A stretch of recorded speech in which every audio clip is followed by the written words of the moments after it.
Welcome to this explainer. Today, we are diving into the absolutely epic 65,000-year history of the very first peoples to inhabit the Australian continent. To put that massive timeline into perspective for a second, we're talking about a thriving, complex human presence tens of thousands of years before the first stone was even cut for the Egyptian pyramids. We're going to trace a period spanning from the literal first human footprints on this vast landmass all the way up to 1788, which marks the beginning of European colonization. So this isn't just history. It's an incredible story of deep time, survival, and honestly some of the most profound human achievements on Earth. But before we start throwing around dates and maps, we really need to grasp the sheer magnitude of this initial journey. We're talking about some of the very first humans to ever navigate across treacherous open oceans. Think about that. It's a complete marvel of human ingenuity.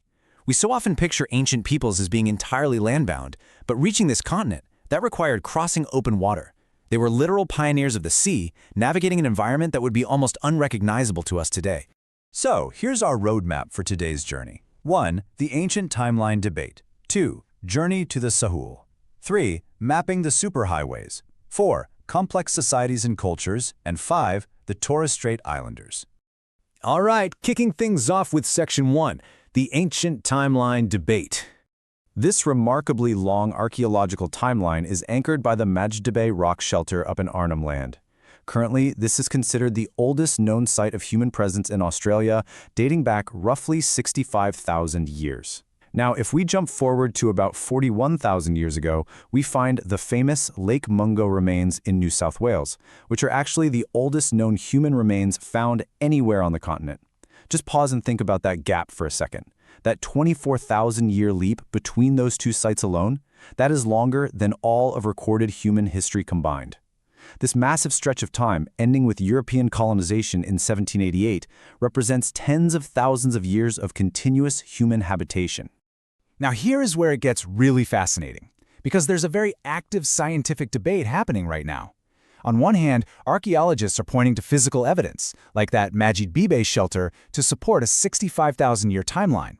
But on the other hand, geneticists are looking at the story written in our DNA.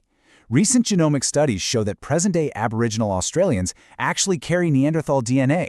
And we know that DNA was acquired through an interbreeding event in Europe between 43,500 and 51,500 years ago. So what does that mean? Well, it suggests that the ancestors of the living populations might have arrived a bit later, closer to 50,000 years ago. It's just a brilliant example of how different scientific fields are constantly colliding and working together to refine our understanding of deep human time.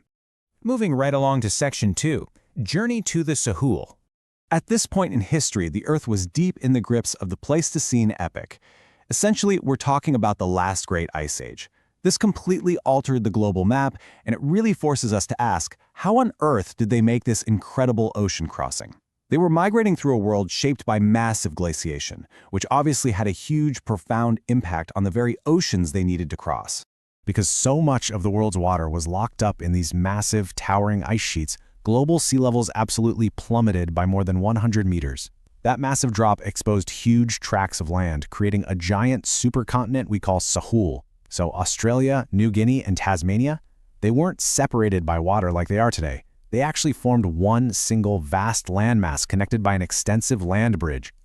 But here's the catch. Even with lower sea levels creating Sahul, the ocean was still a formidable obstacle. Researchers have proposed a few different ways these early mariners might have made the crossing. Some think they intentionally island-hopped via the Sulawesi chain right into New Guinea, or maybe traveled by sea via Timor down to northwestern Australia. But there's another, honestly, absolutely wild theory proposed by researcher Rupert Gerritsen.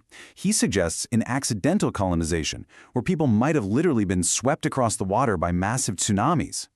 Regardless of how they actually arrived, getting there required some true maritime ingenuity. Which brings us to Section 3, Mapping the Superhighways. A really fascinating study from 2021 brilliantly illustrates how researchers have managed to map these ancient migration routes. And they didn't just look at one single source, which is great. They combined hard scientific data from archaeologists, geneticists, hydrologists, and climatologists.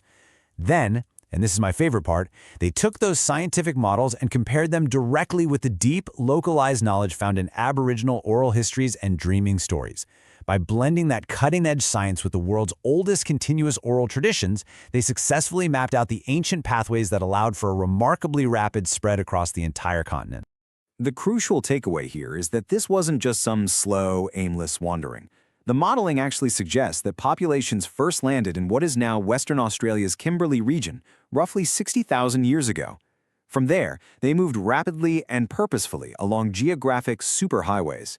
These were pathways heavily dictated by water availability and terrain, and they used them to inhabit literally every corner of the Sahul supercontinent in a span of just 6,000 years.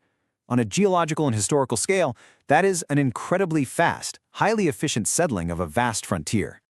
Let's pivot now to Section 4, Complex Societies and Cultures.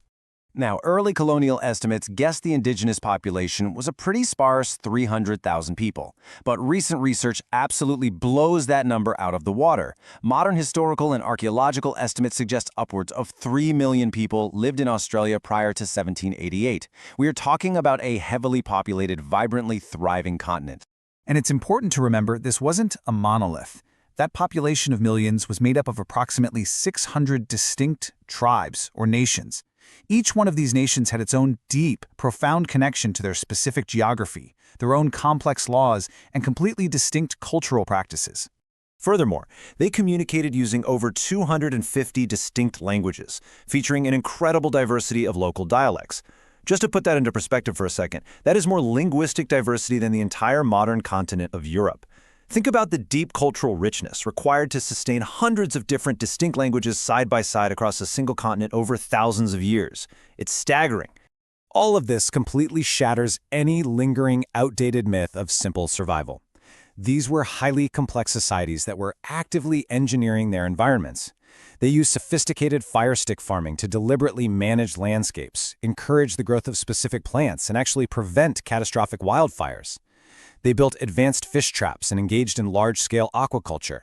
They constructed semi-permanent shelters and architecture specifically suited to their local climates. These were highly developed economies deeply rooted in a sustainable understanding of the Australian environment. Frankly, these are principles of land management that modern society is only just beginning to truly appreciate and learn from today. And finally, we arrive at Section 5, the Torres Strait Islanders. The Torres Strait Islanders settled their beautiful island homes about 4,000 years ago, carving out a completely distinct culture from the mainland. By the 1300s, which is centuries before any European contact, we see the widespread emergence of established, permanent villages and agriculture across these islands. When we compare the two, the regional diversity is just incredible. While mainland societies utilized a complex hunter-gatherer economy heavily reliant on brilliant landscape management like fire farming, the Torres Strait Islanders were, first and foremost, master seafarers. They relied heavily on the rich resources of the reefs and the seas, pairing that with unique seasonal horticulture that eventually evolved into fully established village agriculture.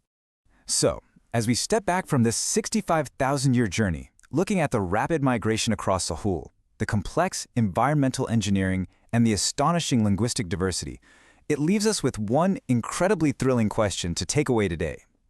As researchers increasingly collaborate, what else are we going to discover when we truly listen to the world's oldest continuous cultures? The prehistory of Australia is still being written, and I guarantee you, the next chapter is bound to be just as fascinating. Thanks so much for joining me on this explainer.